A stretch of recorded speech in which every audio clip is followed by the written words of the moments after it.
हामीले विश्वको धेरै देशमा हामीले प्र्याक्टिसेसहरू हेऱ्यौँ भने पनि विभिन्न लिग्सहरू यस्तो लिग्सहरू हामीले हेर्दै गर्दाखेरि निजी क्षेत्र बिना कुनै पनि लिग चाहिँ हामीले पोसिबल भएको देख्दैनौँ। त्यसले गर्दाखेरि निजी क्षेत्रलाई पनि सकेसम्म नजिक राखेर खेलकुदलाई विकास गर्नको लागि चाहिँ अहिलेको मन्त्रालय सरकार त्यसको लागि पनि प्रतिबद्ध छ भन्ने कुरा पनि यहाँलाई जनाउन चाहन्छु। र पार्टीगत हिसाबमा खेलकुद क्षेत्रभित्र रहेर होइन, फुटबलभित्र रहेर होइन, सकेसम्म टाढा रहेर यसलाई चाहिँ राजनीतिकरण हुन नदिएर चाहिँ हाम्रो पार्टी र सरकार त्यसरी चाहिँ खेलकुद क्षेत्रमा चाहिँ सहयोग गर्छ। फुटबल भन्दा पनि बाहिर रहन्छौँ, खेलकुद भन्दा पनि बाहिर रहन्छौँ। सरकारको हिसाबले, मन्त्रालयको हिसाबले खेलकुद क्षेत्रमा कसरी लगानी गर्ने, ग्रासरुटसम्म कसरी लाने, त्यसमा त हामी प्रतिबद्ध त रहन्छौँ नै।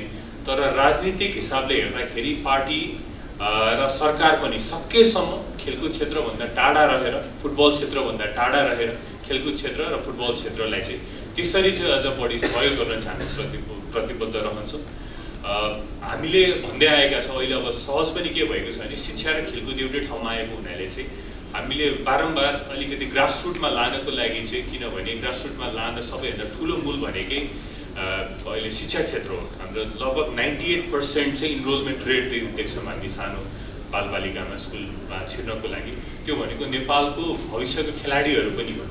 हामीले खेलकुद क्षेत्रलाई एउटा मूलको हिसाबमा हामीले हेरेर त्यसमा सुरुदेखि नै लगानी गर्न सक्यौँ भने हामी ग्रासरुटमा हामीलाई पुग्न चाहिँ हामीलाई सम्भव हुन्छ। त्यसले गर्दाखेरि हामीले आगामी एकाडेमिक इयरको लागि हामीले करिकुलम रिभ्यू हामीले गरिरहेका छौँ र त्यो एकाडेमिक क्यालेन्डरमा चाहिँ यो सम्पूर्ण करिकुलम हामीले रिभ्यू गर्ने क्रममा चाहिँ खेलकुद क्षेत्रलाई पनि करिकुलममै एड गर्नको लागि हामीले एउटा कार्यदल बनाएका छौँ र खेलकुद क्षेत्रको पनि प्रतिनिधिहरू चाहिँ त्यो कार्यदलमा रहनुहुनेछ। र हाम्रो लक्ष्य भनेको एकदम सिम्पल के छ भने नेपालमा 27,000 विद्यालयहरू छन्। 27,000 विद्यालयमा लाखौँ विद्यार्थीहरू हुनुहुन्छ। हामीले सानो उमेरबाट नै विद्यार्थीहरूमा लगानी गर्न थाल्यौँ। उहाँहरूको चाहिँ खेलकुद क्षेत्रमा पनि एउटा खेलाडीको रूपमा चाहिँ आउन सक्नुहुन्छ भन्ने भिजनका साथ अगाडि गयौँ भने 27,000 विद्यालयबाट हामीलाई चाहिने भनेको 100औं विद्यार्थीहरू मात्र हो खेलकुद क्षेत्रमा। त्यसले गर्दाखेरि चाहिँ अहिले हामीले विभिन्न खेलकुदमा चाहिँ नेपाल सेनाबाट, प्रहरीबाट, एपिएफबाट खेलाडीहरू आइरहेको देख्छौँ। किनभने यी संस्थाहरूमा राम्रो ट्रेनिङ हुन्छ, राम्रो डायट हुन्छ।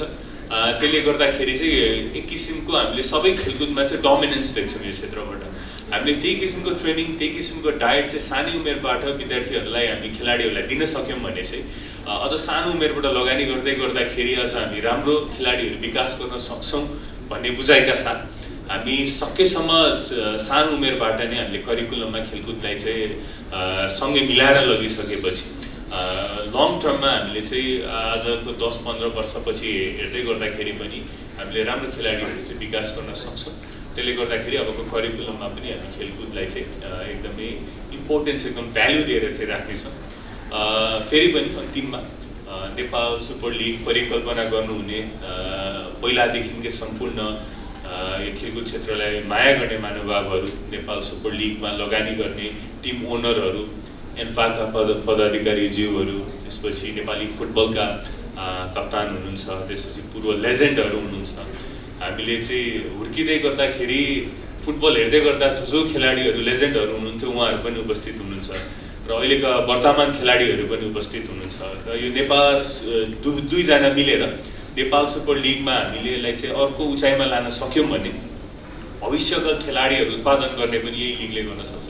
त्यसले गर्दाखेरि सम्पूर्ण खेलाडीहरू, पूर्व खेलाडीहरू, वर्तमान खेलाडीहरू, विभिन्न स्टेक होल्डर्सहरू सबैजना मिलेर नेपाली फुटबललाई अर्को उचाइमा पुर्याउनको लागि सबैजना हातेमालो गरेर सँगै अगाडि बढ्नको लागि सबैजनालाई आग्रह गर्न चाहन्छु।